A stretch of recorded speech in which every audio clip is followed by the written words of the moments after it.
కర్ణాటకలోని గంగావతి కోర్ట్ అనేది మల్లేష్, శరణబసప్ప, సాయి చైతన్య అనే ముగ్గురు యువకులకు మరణశిక్ష విధించడం జరిగింది. మరణశిక్షలు సాధారణంగా పడతా ఉంటాయి. దీంట్లో ప్రత్యేకం ఏంట్రా అని అడిగితే, యాక్చువల్లీ గంగావతి పక్కన సానాపూర్ అనే ఒక విలేజ్ ఉంది. అది ఒక పర్యాటక ప్రాంతం.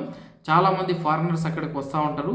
అదేవిధంగా లాస్ట్ ఇయర్ ఇజ్రాయెల్కు చెందిన ఒక మహిళ అక్కడికి రావడం జరిగింది. అక్కడ ఒక హోమ్లో స్టే చేయడం జరిగింది. అంతేకాకుండా ఆమె అక్కడ ఒక చెరువు ఉంది, సానాపూర్ కెరే అంటారు దాన్ని. కెరే అంటే కన్నడలో చెరువు అని. సో సానాపూర్ చెరువుని చూడడానికి వెళ్ళినప్పుడు మధ్యాహ్నం సమయంలో ఈ ముగ్గురు మల్లేష్, శరణబసప్ప, సాయి చైతన్య తాగి అక్కడకు వెళ్ళడం జరిగింది. అక్కడ ఆ అమ్మాయి దగ్గర, ఇజ్రాయెల్కి చెందిన అమ్మాయి దగ్గర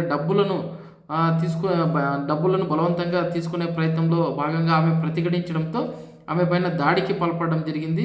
అంతేకాకుండా ఆమెను కాపాడడానికి సపోర్ట్గా వచ్చిన ఒక అమెరికా డేనియల్ అనే ఒక పౌరుణ్ణి, అంతేకాకుండా ఒడిశాకు చెందిన ఒక వ్యక్తిని, అంతేకాకుండా ఇంకొక వ్యక్తిని కూడా అక్కడ సానాపూర్ చెరువులోకి తోసేయడం జరిగింది. వాళ్ళు అక్కడ కొట్టుకొని పోవడంతో దాంట్లో ఒరిస్సాకు చెందిన ఒక వ్యక్తి చనిపోవడం జరిగింది. దాని తర్వాత ఈ ముగ్గురు కూడా అత్యంత అమానవీయంగా ఆ ఇజ్రాయెల్ మహిళ పైన అత్యాచారం చేయడం జరిగింది. అంతేకాకుండా ఈమెకు సపోర్ట్గా నిలిచిన అక్కడ స్టే హోమ్ ఓనర్ అయిన వ్యక్తి పైన కూడా, లేడీ పైన కూడా అత్యాచారం చేయడం జరిగింది. ఈ విషయం అనేది ఆ సమయంలో కర్ణాటకలో చాలా సంచలనంగా అయితే మారింది. విదేశీయులకు ఇండియాలో ఒక భద్రత అనేది లేదు. ఎస్పెషల్లీ కర్ణాటకలో పర్యాటక ప్రాంతాలు చాలా ఉన్నాయి. సో కర్ణాటకలో ఇటువంటి సంఘటన జరగడం అనేది పర్యాటకం పైన ఎఫెక్ట్ చూపిస్తుంది అంటూ కూడా కర్ణాటక ప్రభుత్వం చాలా సీరియస్గా తీసుకోవడం జరిగింది.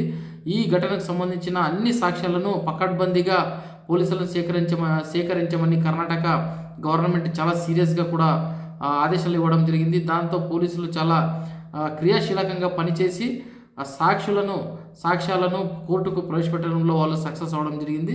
అంతేకాకుండా వాళ్ళు ఈ ముగ్గురు ఎవరైతే మానవత్వాన్ని మరిచి డబ్బుల కోసం ఎన్నో వ్యసనాలకు గురైన ఈ ముగ్గురు వ్యక్తులు ఒక వ్యక్తిని చంపడమే కాకుండా ఇద్దరు మహిళలపైన అత్యాచారం చేయడంతో వీళ్ళు ముగ్గురు కూడా ఏదైతే నేరం చేశారని నిరూపణ అవడంతో గంగావతి కోర్ట్ అనేది వీళ్ళ ముగ్గురికి కూడా మరణశిక్ష విధించడం జరిగింది.